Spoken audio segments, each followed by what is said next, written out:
Take each game and its merits there. Organising today, thanks everyone from the Dublin Card Show, the KitCon Eire Festival. It's my third time being here, and as Paul said, I run a football history walking tour with Gary Cook of Après Match, and my Eamon Dunphy impression is getting better and better with every tour. We have a Northside tour which you can email in to get the details at footballwalkingtour@gmail.com, and the Little Museum of Dublin do the Southside one, but of course the Northside one is much better. So we also have a podcast that we've recently launched called Each Game on Its Merits. And each game on its merits, it's a John Giles phrase, but we're going through every single senior international ever played by an FAI side. And we started 100 years ago in 1924. The FAI was founded in 1921, got FIFA recognition in 1923. It didn't play in the home championships anymore, and its first big opportunity to play internationally was in the 1924 Olympics, where we played Bulgaria and we played the Netherlands. And the fantastic result we got against Bulgaria was a 1-0 win, and the goal was scored by a man called Martin Duncan. And we're absolutely delighted to actually have Paddy's grandson here, Martin Duncan, with us today to talk about his grandfather and his achievements. Martin, it's great to have you here. Thanks very much, Aidan. Go ahead. You do. So what I'm going to do is, you're happy to be here. You're not under any duress, or you're here of your own free will, is what you're trying to say. Absolutely. So I'm going to go down through the match report, which is, I got this from History Ireland. So it says, after a brief training session under the guidance of Bohemians trainer Charlie Harris, Wednesday the 28th of May, they went into action against Bulgaria. Both sides had received a bye in the opening round, and the winner of the second round clash was guaranteed a quarter-final spot. Ireland lined up in blue jerseys, and this is the replica of what they would have worn, with white shorts and black stockings and blue tops. So a spray of green shamrock was on the jersey, and the Bulgarians actually wore green, so that might be part of the reason. Although I understand it was St. Patrick's blue was the reason why we wore blue. So the Irish entered the arena to the tune of Let Éireann Remember. So we didn't have the national anthem at that point, didn't have a Rán na Bhíon. So I go to the match report. So captaining the side was 36-year-old Athlone solicitor Dennis Hannon, a vastly experienced inside forward who had spent most of his career with Bows. Just 2 months previously, he had scored the winning goal as his hometown club, Athlone Town, secured the Free State Cup, now the FAI Cup. The significance may have been lost on the Irish public back home, but in Paris there was no mistaking the sense of occasion in the air as the team went through the preliminaries. The referee later commented that he'd never seen a more nervous bunch of players. If history was in the making, however, there was few there to see it. Only about 1,659 people turned up. So the surreal atmosphere may have contributed to Ireland's sluggish performance as they struggled to deal with the occasion, the hard ground conditions, the unfamiliar tactics of their opponents, and what was described as well-nigh unendurable heat. As the game progressed, the Bulgarian goal enjoyed a charmed existence, with Kendrick, Farrell and Hannon all striking the woodwork. It fell to centre forward Duncan to finally break the deadlock and registers Ireland's first international goal on 75 minutes when he thumped home a Murray cross from a position that numerous newspaper reports judged to be offside.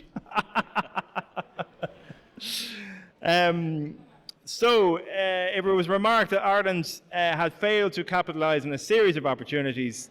The score does not represent the true run of the game or the superiority of the winners. That was the report. And Ireland then went on to play against the Netherlands and lost out 2-1 in extra time.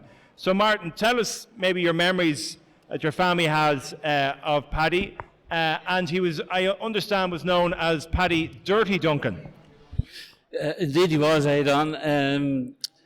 We've always thought in our family that he has scored the very first goal for Ireland. I'm glad that it has been recognised by the FAI at this stage. Unfortunately, he died young, so I didn't quite see him myself. But he was a very strong, excellent footballer who played with a magnificent football team at the time, which was the St James's Gate. St James's Gate, just before the League of Ireland was formed, won 4 trophies. The first inaugural year of the FAI, they won the FAI Cup, they won the League, and they won the Leinster Senior Cup. So they were a really, really tough side to beat. 4 or 5 of the team ended up in the Olympic squad after a selection process that took, I think it was over 2 matches that they played friendlies with, and he was looking to be selected. Now, I heard you talking about one of the captain of the team at 36 years of age.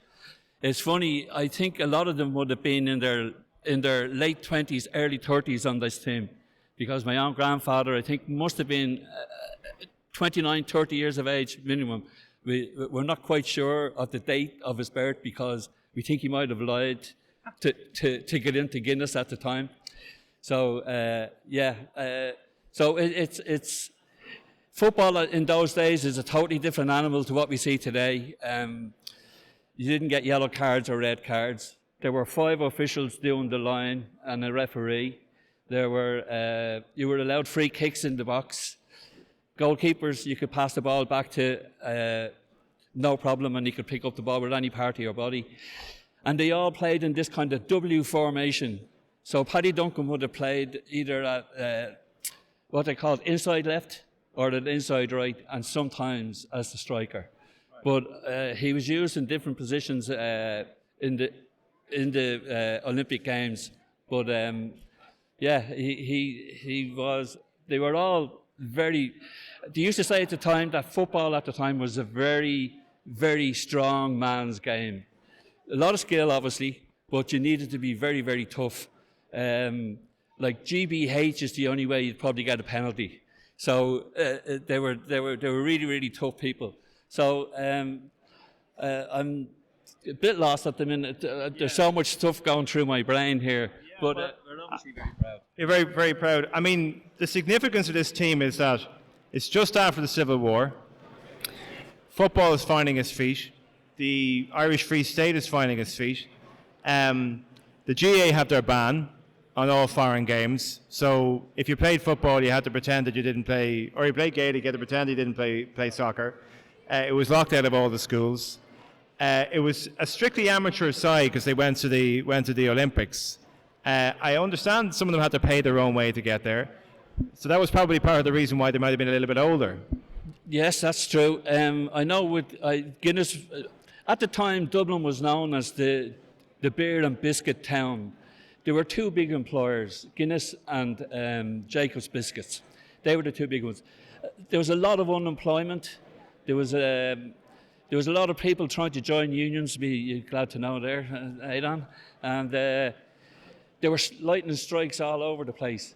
It was a huge challenge. I do have the original letter from the Olympic Council. Now, it's funny, it's not from the Olympic, it's from the FAI, because the Olympic Council looked after 32 County Ireland, whereas the FAI just looked after the 26 counties. So the FAI just dealt with FIFA as regards going to the Olympic Games.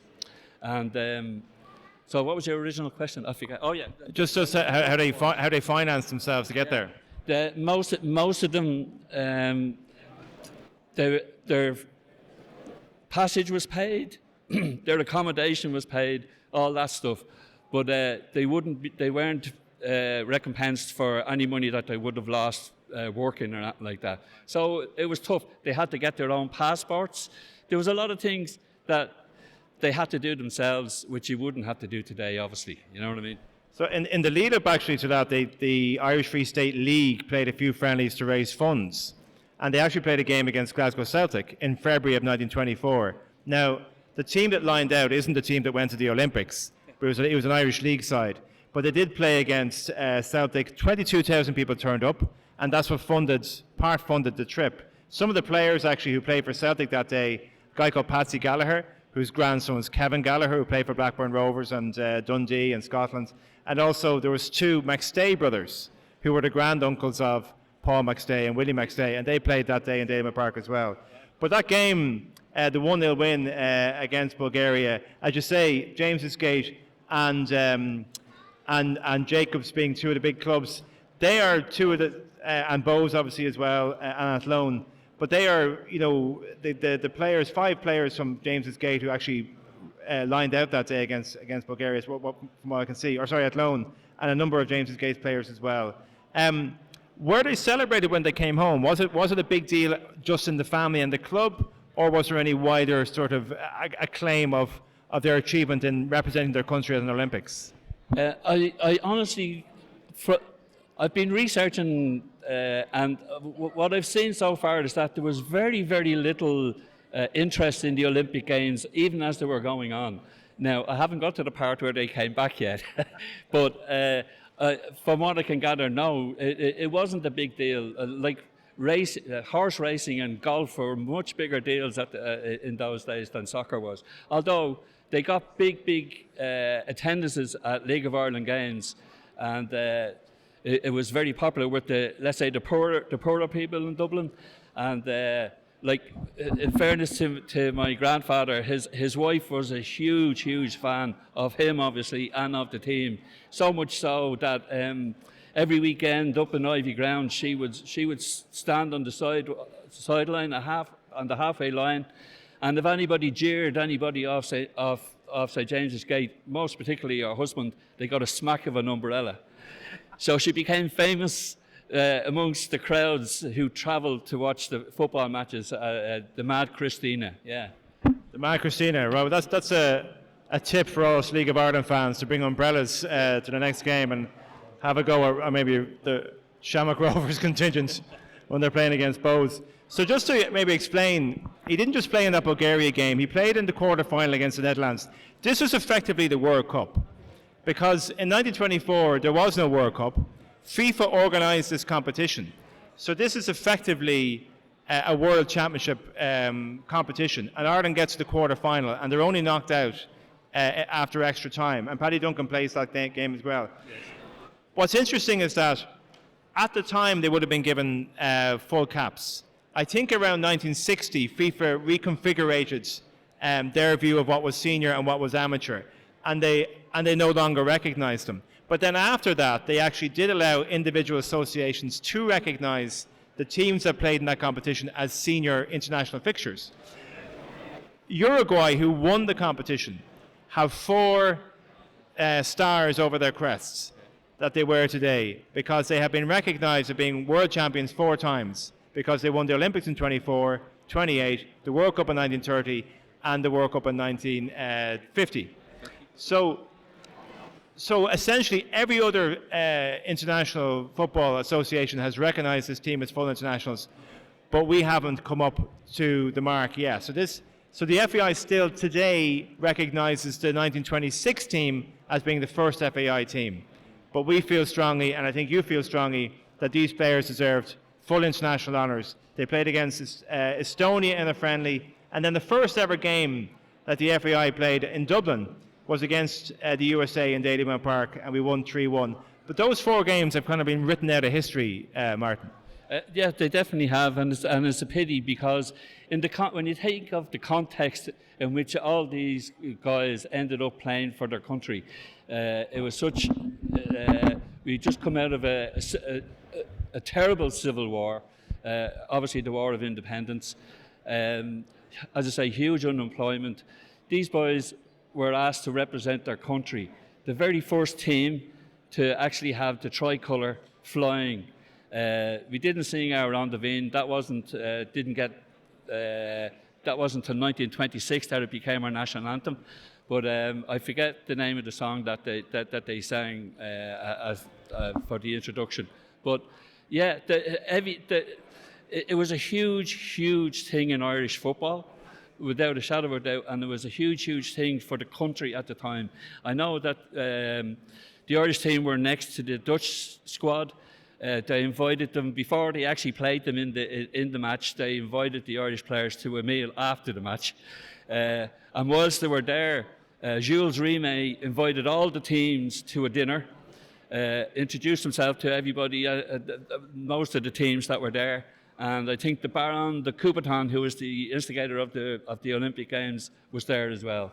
So they represented the country in a very dignified and very brilliant way. So, I mean, obviously we're in touch with some of the families who are hoping to get this rectified and get senior caps again. One of the chaps who played against Estonia in a friendly, Christy Robinson.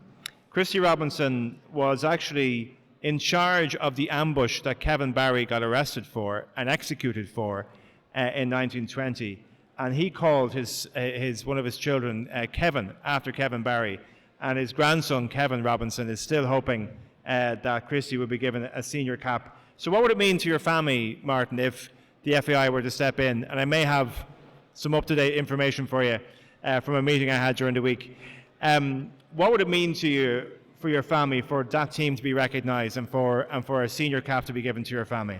Well, obviously for ourselves and the rest of the team, it would be huge. It's a vindication. Maybe that's not the word, but a vindication of all the stuff that they went through to represent Ireland. And I think it is the highest accolade that you could get, is to play tiddlywinks for your country, never mind football. So it's just a huge honour, and it should be recognised. Well, I can confirm that it's not just down to my efforts or others. Jerry Farrell has been involved as well, the Bows historian. There's been a number of articles written. Paul Rouse has written an article in the Irish Examiner. Gary Spain, the great programme collector. There's a journalist based in Athlone who's been involved as well. Paul Lennon's been involved. And the FAI are going to recommend to the board of the FAI that the 1924 team will get senior caps, and they should be awarded in June on the 100th anniversary of the game against Bulgaria. That's my understanding. How does that make you feel? Oh, absolutely fantastic. I'm delighted to hear that. I'm sure. Yeah, I am. I'm choked up, actually. It's brilliant. Delighted. Thank you. So what's going to happen, hopefully, at the friendly, I think it's against Hungary in June, the families will be invited, that the centenary caps will be presented, and that finally the records will show that the first Irish team was not the team that played against Italy in 26, but actually the team that your grandfather played for and scored for in 1924, 100 years ago. So it means a lot. Oh, absolutely, and it's huge. I know I'm being selfish, but the fact that he actually scored the very first goal for Ireland is just mighty. Fantastic. And we'll be delighted. Yeah. So why was he called Paddy Dirty Duncan? So again, I'll go back to what I was saying earlier on about football in those days was a very robust game. He in particular had a reputation for being extremely physical. And I'm sure his footballing mates were delighted he was as well, because they were a very, very successful team. And that's how he got his name, Paddy Dirty Duncan. And if anybody gave out about him, they get an umbrella across the head. Absolutely. That's the way it should be. That's the way it should be. And do you know anything else with the end of his career? I don't think he played for Ireland again. When the team ended 26 and 27, there would have been other players involved, players from Shamrock Rovers, from Condra, players from Forsons down in Cork. The team kind of... There's very few players who overlap from the Olympic side of 24 into those later teams. What happened to him at the end of his career? He played for about about 2 years, and he got badly injured. And funnily enough, I think in 1928 they had a testimonial for him, which is most unusual, I would have thought, in those days. So so that's sadly how he ended his career, with a bad injury. Yeah. And he died young. He did die young, unfortunately. Yeah. He died of a massive heart attack. He died of a massive heart attack. I think he was about mid-50s, which was sad. He had a bit of a tough life himself, family-wise and all that. He lost a few children when they were born and things like that, which was happened quite a lot in those days, you know. But unfortunately, he got a bad injury, and that was it. Yeah. Well, we're hoping this year that the players be recognised, the clubs that they played for be recognised. You know, James's Gate, Bows at Lone Town, Brooklyn FC as well produced one player I have here. Yeah, Joe Kendrick, whose nephew I believe is also an accomplished footballer. And you know, I suppose what we really want to do with our tour and with the podcast, Each Game Its Merits, is to bring back alive these names again. We all know the teams of the 80s and 90s who achieved great things for the Irish team. But people like your grandfather, Paddy Duncan, I think, you know, people need to know that name and what he achieved and what he did and his contribution to Irish football. Yeah, thank you for that, Aidan. Yeah, absolutely.